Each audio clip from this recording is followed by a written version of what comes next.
Welcome to Indie Game Entrepreneur, everyone. I'm your host, Chris Norman, and our guest today is Michael Ingram. He's a full-time developer, works 7 days a week doing what he loves. He works solo and has two companies. One is a gaming company. The other, he does freelance work for other companies. He published his first game in 2017. Currently working on two games right now. Looking forward to talking to him more. Michael, thanks for joining us. No, not a problem. Hello, Chris, and thank you for having me. Absolutely. So obviously, it's a tough industry in the indie game field. You got some classes before. Why did you actually choose indie game development? Multiple reasons, really. Partly, I love designing my own games, and I love programming them. I'm a bit of a nerd. The other thing is I've had problems when working for other people, and I found that I work better when I'm my own boss, if you know what I mean. I kind of have a bit of a problem when I'm working for other people in that respect. No, I think a lot of our listeners can relate. So Yeah. obviously, you've been doing this for a few years. Someone who's new entering the field, right? What would you tell them that you've learned that you think would really help them out starting off in this field? Never give up. Mm. No matter how badly you think you may be doing, or no matter how much you might think that you can't do a certain thing, you only fail when you stop trying. If you don't stop trying, then you'll succeed. I love that. And just to kind of highlight that for our listeners too, I think we've talked about this before. Failure shouldn't be an option, especially if it's your passion, right? So people, Yes. you will have to fail to succeed, right? Yep. But just continue the process, and you'll get to a point where there's a threshold, right? Where Yep. 99% of people have already quit, and those few ones left are the ones that actually make it a success. So yeah, never give up. Well done, Michael. So our next question here: what skills do you think are key to succeeding in this field? Ooh, that's a tough one. It all depends, really. For me, I do everything myself. I used to purchase art. Now I do my own artwork. I do all the designs. I do all the programming and that myself. I also do the marketing myself, which I'm not very good at, I will admit. Uh, but it all depends because different people, sometimes they have other people around them that have skills that they don't have that they can team up with. So it all depends on your environment. If you have friends or family that want to go on board with you, then you can share your skills. So um, as for a skill that's key to succeeding, somebody does need to be good at marketing because you could make the best game in the world, but if nobody sees it, nobody cares.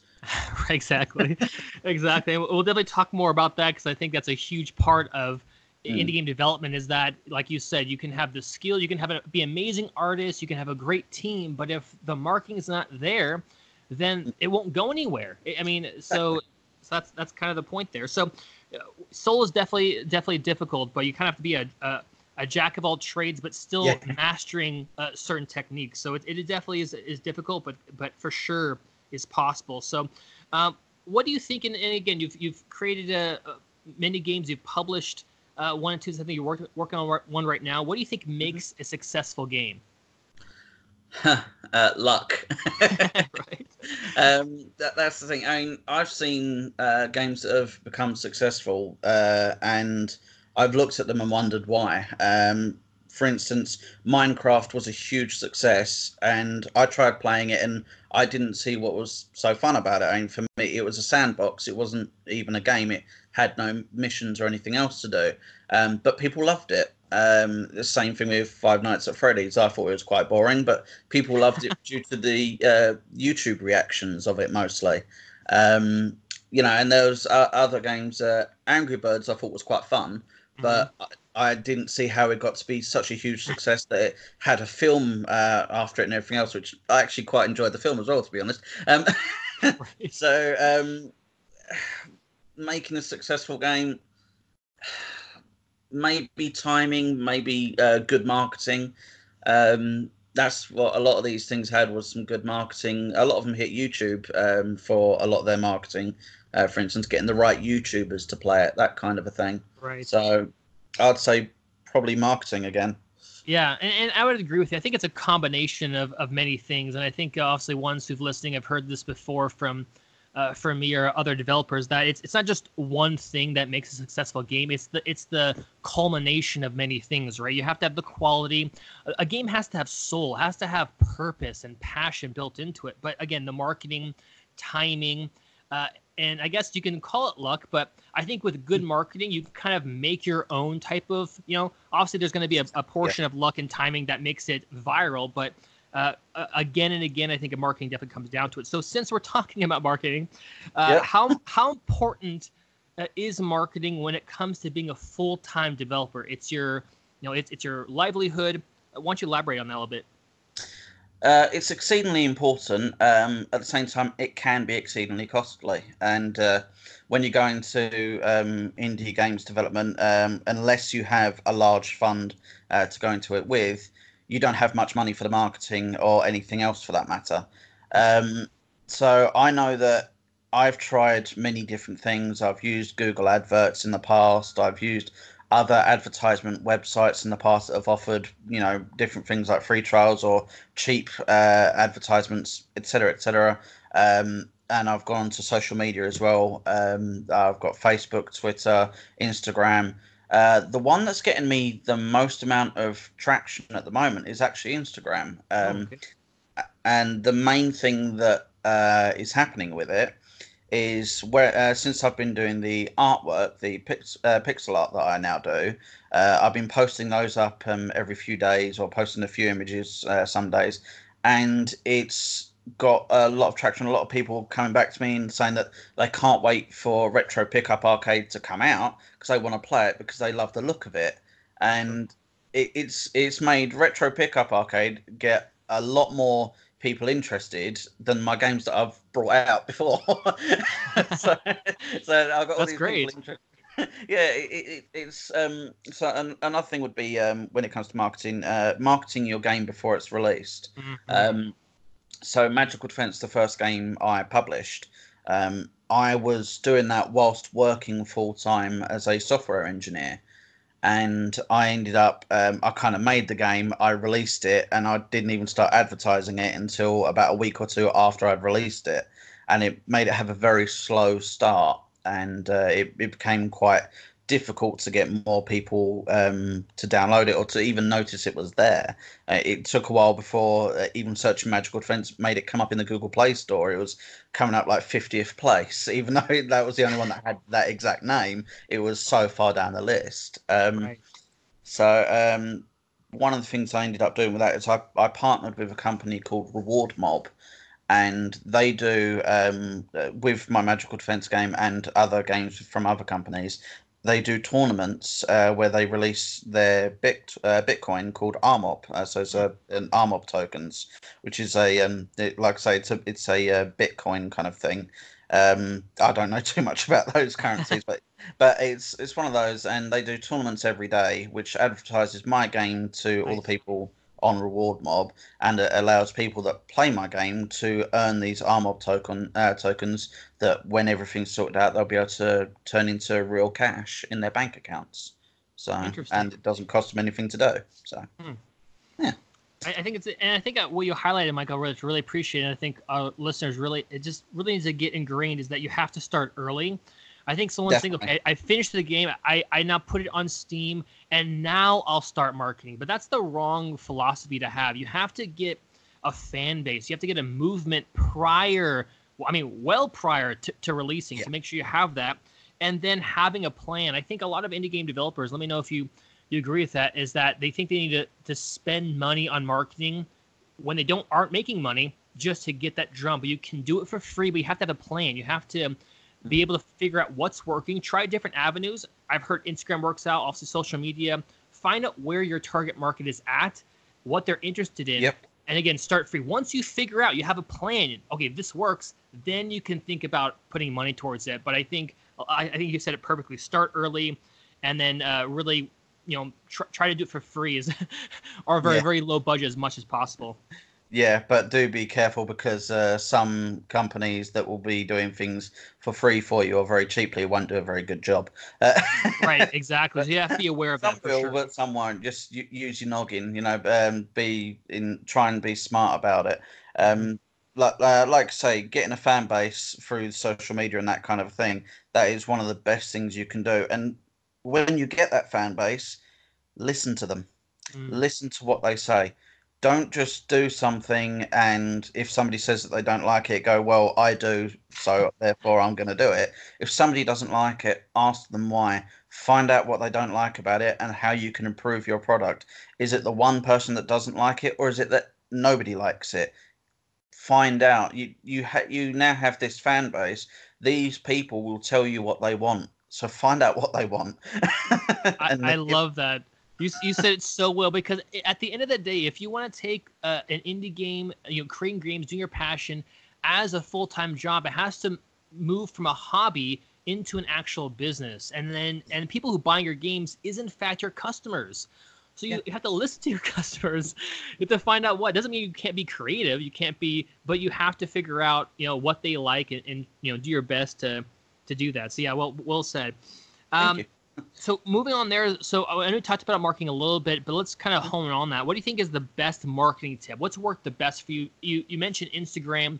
What can ones do to, drum up that, I guess, on their end? Instagram is the best one that's worked for me. Having something visual for people to see helps a lot, and listening to people helps a lot. So, I mean, with my initial game, Magical Defense, when I released that, I purchased all of the artwork because I always said to myself that I can't do art. I'm not an artistic person. That's what I've always said. Because you should see me trying to draw things. It's horrible. I mess up stickmen. It's really horrible. Uh, so I've always said I can't do art. There's no way I can do art for my games, and so I bought all of this art, and I thought because I bought it that people would like it. And the one complaint I got on Magical Defense is we don't like the art, and for a while I ignored it. Which is bad, obviously. So while I ignored it, and then once I started up this Instagram, which was only a few months ago, and I started doing a pixel art course, and I've started doing pixel art and sharing it, I've had all these people talking about the art and sharing these things every day and being a constant presence on Instagram, which shares onto Facebook and Twitter and all that as well. Being this constant presence, constantly posting different images, videos, and different visual things that catch people's eye. Doing that, I mean, it's changed from not getting any comments at all on Facebook and Twitter before, except for, I don't like your art. It's changed from getting that to pretty much every day or every other day, I get somebody either sending me a private message or commenting either on the Facebook or on the Instagram, not so much on Twitter, but on Facebook or the Instagram, stating that they love this piece of art that they've seen, or they message saying, I love the art, please keep it up, or they message saying, I want to see this game, when's it out? Those kinds of things. Awesome. And it's just having the visual pieces for them to see that's helped to bring them over, I suppose. Awesome. I love what you said too about not being afraid. If you're bad at something, you're not good. Don't be afraid. Just face it head on, right? So hey, Yes. I'm bad at art. Okay, well I'm gonna dedicate time to learning this craft, and what a reward that's been because now you're seeing that kind of come your way. And honestly, the two games you're working on, I think the first game you're working on looks good, but the two games are very polished. So I think you're definitely paying off for you for sure. Oh, thank you very much. So now kind of transitioning from marketing into more of a business side. Obviously, you have two companies. What business advice would you provide a new developer starting off? Hmm. Right. Let's see. You're not gonna get rich quick. Right. And you're not going to, and unless you have a lot of funding beforehand, you're not going to make money off of your own games quickly either. So, do your own games in your own time. but I'd say do contract work to bring in the money so that you can still pay your bills. It might sound a bit silly, but when you do contract work for other people, it's not the same as working in an office with someone, and you can still do it remotely. You can still work on your own terms and all of that. You just have to do their work, which that's Yeah. fine. The point is, you will get your contracts, you'll get them paid. That will pay your bills, and heck, if you make enough money doing it, you can even fund buying certain assets for your games as well. But as well as all of that, when you make your own game, a lot of people are likely to make a game based on either what they want to see or on the skills that they have. So they might say, well, I'm good at these types of algorithms. These will go well in a Bejeweled style game. I'll make a Bejeweled game. And then they'll stick to something like that because that's what they know they can make. But then if they have to do a contract for somebody else and this other person wants a massive game that's got an adventure like bit in it, and they've been asked to do all this 3D world stuff that they've not done before, then it's something they can learn, and it's a new skill that they can gain that they wouldn't have gone for on their own. I love that, and it forces them to kind of get those new skills, right? So it's like, well, Yeah. I'm gonna make money from this, so it kind of forces them. And again, kind of along what you said, I think, obviously with you, Mike, with really all our listeners, ones who are passionate about this field, there's such a amazing thing about not choosing a 40-hour work week to choose an 80+ work week, right? Yeah. So you go to work. You know what? I'm going to do my passion. I'm going to stay home from the bar. I'm going to stay home from all these things, and I'm going to dedicate myself to my passion. I mean, this industry is very difficult, but amazing group of people who, again, leave a 40-hour work week to go to a 80, 100 just because they want to provide an experience to others. I mean, it's just fantastic. So Michael, what's one, I guess, learning resource or book or whatever you think would really be helpful for new ones entering the field? Right. So I do a lot of my programming in Unity. I can use other sources like Unreal and that as well, or I can do scripting in just Android Studio, etc., etc. But I prefer Unity, just what I'm more used to, I suppose. I found that the Unity developer script reference website and all that is quite helpful. But for when that kind of thing doesn't have the answers, there's actually some really good Facebook groups. And so there's like a Facebook group called Indie Games Developer, and there's other indie games ones. If you search Indie Games Developer, you will find Facebook groups. And don't get me wrong, there are some people that just go on there and don't have much help, or they're just going on there to promote their own games. But there are quite a few people on there as well that can provide a lot of help. I've had help in the past when I was stuck on some programming problems. For instance, there was one thing I wanted to try and have the game that I was making react to time-based events, but I didn't want to use the mobile phone's internal clock because a user could always change it and they could fudge it up to cheat the game. But the way that most people get around it is to run a server. That's how Sega do it with Sega Heroes. It's how other companies do it with other games. They run a server. My problem with that was servers cost money, Right. and I was trying to get away with not doing it. And I had help from someone on the Indie Games Developer Facebook group who basically gave me a link to an online clock which with some code of how to get the time from it down to the exact second of the exact day of the exact year from this online clock system, and use that in the game. And it was something I'd never thought of, and he showed me how it works. And so thanks to that, I can now do all these time-based events without needing to run a server. So it saved me a hell of a lot of money. Saved me a heck of a lot of money. um, sorry about that. So it's saved me a lot of money, and it's helped out a great deal, and it's allowed me to do these time-based and even day-based events. It's going into Retro Pickup Arcade, so the shop that's in the game, rather than it having one set of items in it, it now has different sets of items for different days, and it all runs all of that without needing a server. Oh, nice. So Facebook is actually a really good resource. That's Of all great. places.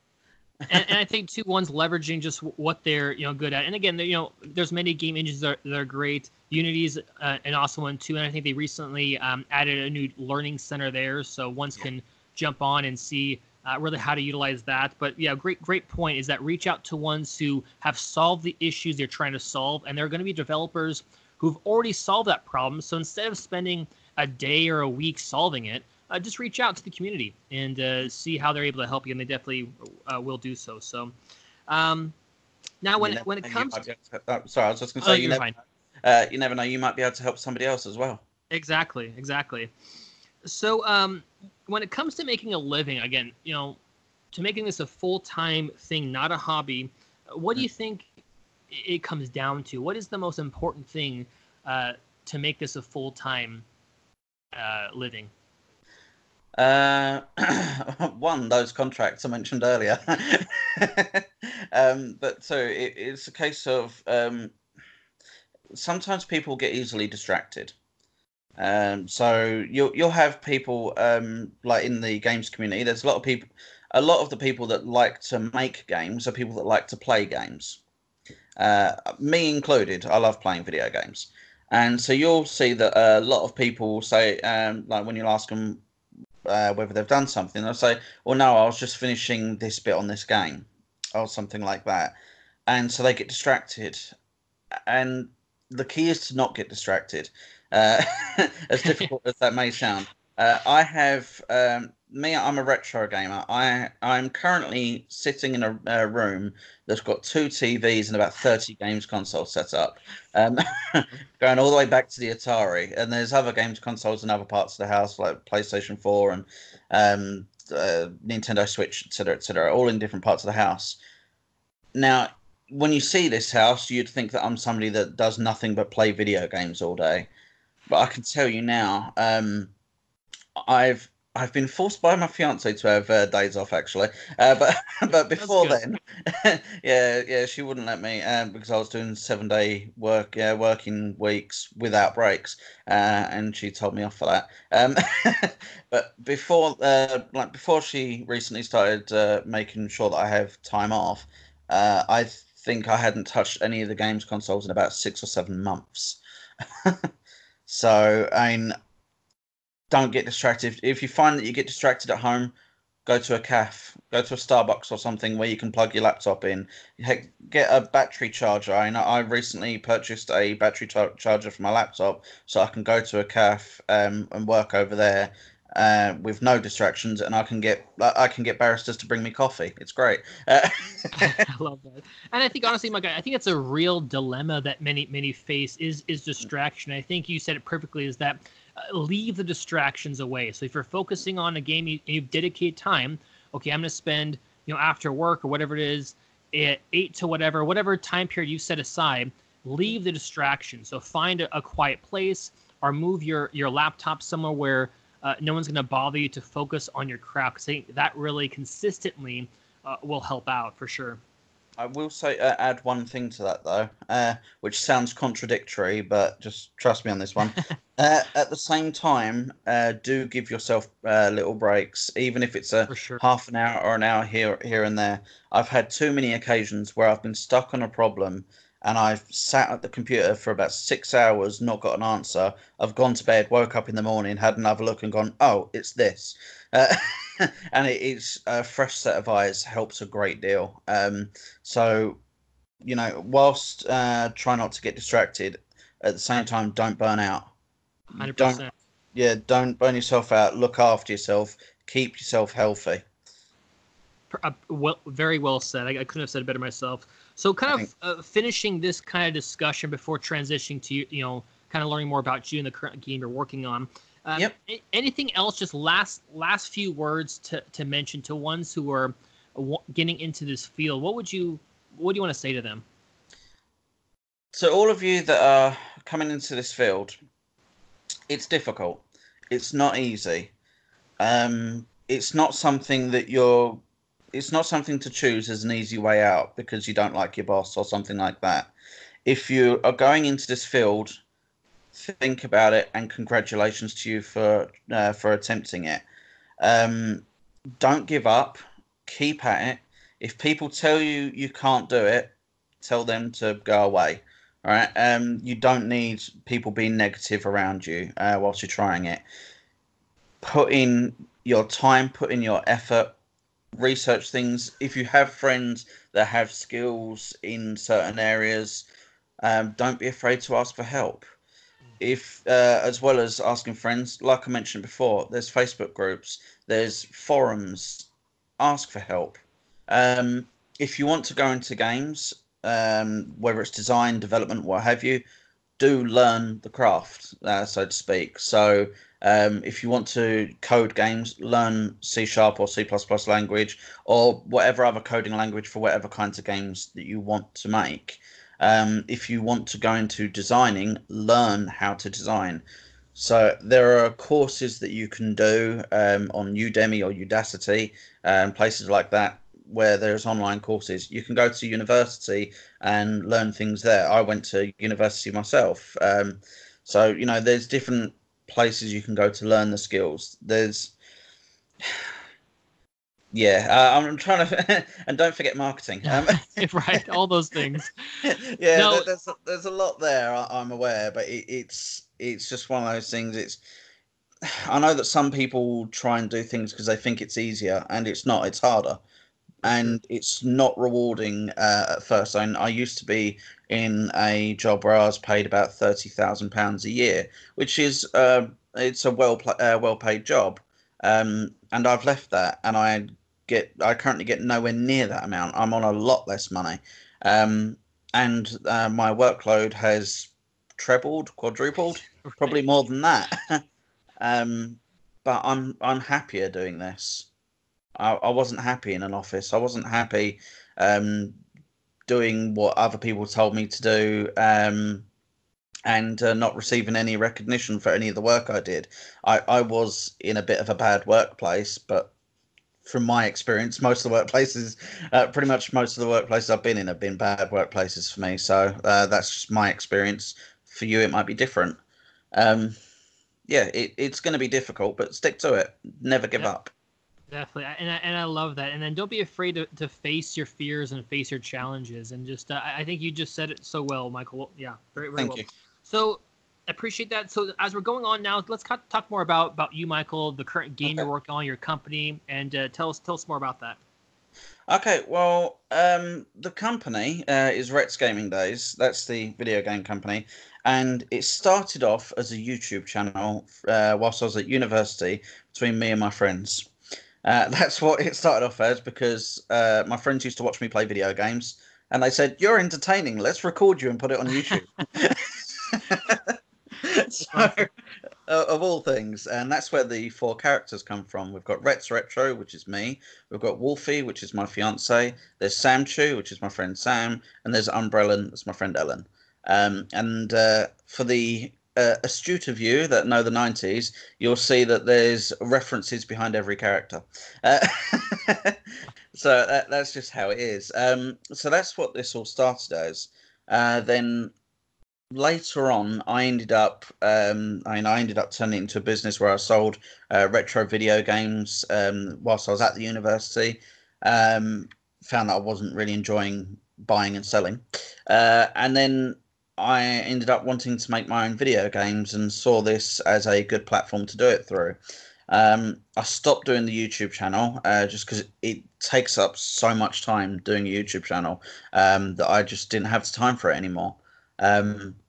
So I stopped doing that, and I just turned it into the company, and I still use the characters, which I have their permission for. I asked them all before doing it, so I still use the characters because I love the characters, and it's from the people that started it as well. I think that they should always be a part of it, and so I started the company. I first started working on the Magical Defense game whilst I was working full time in an office, which meant I was getting up at about 5:30 in the morning, leaving for work at about 6, getting there for about 8, leaving there at 4, getting home at about 6, and starting work on the game, and not finishing until about 10 o'clock, 11 o'clock at night. That was 5 days a week. And then my weekends were just working on the game on its own. So I was very much dedicated to doing it and seeing it as a way of getting out the office. And things happened that meant that I left the office early, and it became a thing of, well, I'll start working on the games company, and I then created augmented industrial reality to do more contracts for non-game related things. Because I learned so many different things about programming, I could do these other things to bring in like other money to help fund the house. Awesome. So that's what I ended up doing. I created augmented reality apps. I've created apps that control parts of vehicles and things like that. And some of these I've even done in Unity. Yet again, in the games development engine, I'm creating programs that open car doors. Oh wow, that's awesome. So, thanks. And so all sorts of different things. So I ended up learning a lot about programming and putting it into both companies. Now, whenever there's anything game related, I go through Retz Gaming Days. I've done a fair amount of contracts for Retz Gaming Days. I've done a lot of things that I'm not allowed to talk about due to non-disclosure agreements with companies.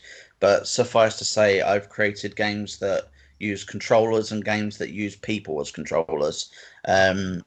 I've done yet again augmented reality. I haven't done virtual reality. The only VR system I've got is the PlayStation VR, and I don't program for that. Not yet, anyway. Not yet. Not yet. There's always time in the future. Of course. Yeah. So when it comes to my own games, the first game I published was Magical Defense, and like I say, it's got the reward mob tournaments on it, and it is a very simple use the mages to destroy the oncoming onslaught of zombies. There are problems with the game. I'm not going to lie. There's no progression in it. It's the same level over and over again. With the tournaments for Reward Mob, this works out quite well because it gives defined reasons for you to earn tokens that can be turned into prizes. I ended up, after that, I started working on another game, which I never named and I never finished. Just how it happened, I was using the artwork that I had purchased. I found out that I didn't have the artwork to continue it, and I gave up on it. I still have all of the code because I might end up going back to it, but as well as that, I kind of lost passion for that game. I then started on Elemental Archer, and I met Freak Show. Now, Freak Show is a professional wrestler in the UK circuits. He actually won Independent Professional Wrestler of the Year internationally. So it's a very good professional wrestler. Yeah. And he is not fun to look at. He's a bit of a psychotic clown. And he won't have a problem with me saying that because it's true. But he approached me at one of the matches, like after one of the matches I was watching. He approached me. We ended up talking, and he asked what I did. I said I made video games, and he asked if I could make him one. And I wasn't going to say no to a clown. So I did. I ended up making Freak Show's Balloon Pop, which works in a similar way to the old Dr. Robotnik's Mean Bean Machine on the Mega Drive or Kirby's Avalanche on Super Nintendo. Similar way to those games, except the balloons float upwards rather than going down. And that was the first game I did my own artwork for. I did pixel art for all of it, and he loved it, and he wants more games. So I don't know what I've got myself into here. So yeah, I'll be making more Freak Show games in the future. And he will also be added to Retro Pickup Arcade. When I went on to Elemental Archer, I had got so far that I'd actually released a beta. I'd let a few people download it and have a go. There was a few issues to fix, but the same complaint came back as with Magical Defense. Nobody liked the artwork. That was the one complaint people had. Nobody likes the artwork that I bought. I spent like £150 on all that artwork and nobody likes it. It's £150 down the drain. So I ended up starting on this retro pickup arcade game, um, which I was originally going to have finished back in January. But then I ended up adding more to it and more to it, and it's got full story progression, level progression. It's got so many redos of the art until I was happy. I'm going a bit perfectionist on it, which is a double-edged sword. On one hand, it's looking better than it did a few months ago. Heck, it's looking better now than it did last week. Nice. So on one hand, I got that going on. On the other hand, it's delaying the release date by so much. And so I've got to try and find a good middle ground. So, Retro Pickup Arcade, it's a fun puzzle game, similar to Freak Show's Balloon Pop, to be honest. But it has story progression, character unlocks. Characters will level up, they'll learn new abilities, and have all this extra stuff in it. There's going to be a lot more characters than there are at the moment because there's currently 6. It's Retz, Wolfie, Umbrella and Sam Chu, the Ghosty Twins, and Sparkles. So these are all the characters that are in it, and Sparkles and the Ghosty Twins are 2 of my friends that said they wanted to be added to the game. So they said they wanted to be added to the game. I said, okay, what do you want to look like? And Sparkles said, well, Sparkles Unidog, because she's a furry and that's her persona. So she wanted that. I was like, okay, that's fine. And the Ghosty Twins was a friend of mine who her nickname from me was always Ghosty. So she said, how about doing Ghosty Twins? I was like, okay.